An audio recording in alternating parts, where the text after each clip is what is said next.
اور آگے جو کفار کے دو عقیدے تھے جس کا مکی زندگی میں اللہ کے نبی کو سامنا کرنا پڑا، ان دو عقیدوں کے بارے میں اللہ تعالیٰ نے اظہار کر دیا کہ لا الہ الا ہو، نہیں ہے کوئی معبود مگر وہی۔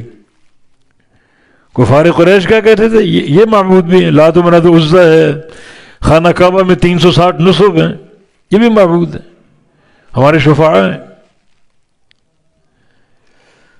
ہم اللہ کا قرب لینے کے لیے ان کو پکارتے ہیں، اللہ کے شریک بنا دیے۔ اللہ تعالیٰ کیا فرما رہے ہیں؟ لا الہ الا ہو، نہیں ہے کوئی معبود مگر وہی۔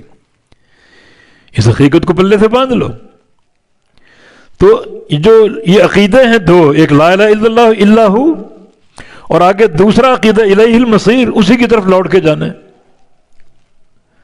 الیہ المصیر، الیہ خبر ہے اور المصیر مبتدا ہے، حالانکہ خبر بعد میں آتی، مبتدا پہلے ہوتا ہے، یہاں خبر مقدم ہے، مبتدا بعد میں آ رہا ہے۔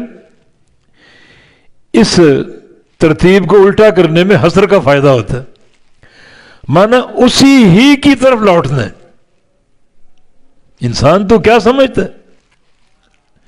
دنیا کی زندگی پیدا ہمارے امر سے ہوا، پوری زندگی ہماری نگرانی میں گزاری، تو مر کے کسی اور مقام پر نہیں جانا، مر کے اللہ ہی کے پاس جانا ہے، اسی کو حساب و کتاب دینا ہے۔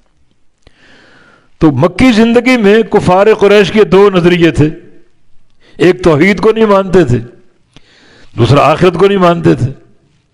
اللہ تعالیٰ نے اپنی 4 صفات ذکر کر کے ان دو عقیدوں کو ذکر کیا۔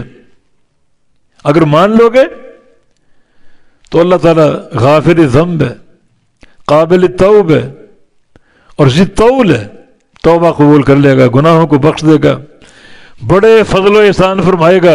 اور اگر نہیں مانو گے تو شدید العقاب، اللہ سخت عذاب والا ہے۔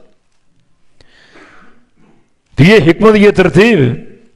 اللہ نے ان 4 صفات کو ذکر کر کے پھر انہی دو عقیدوں کا ذکر کیا۔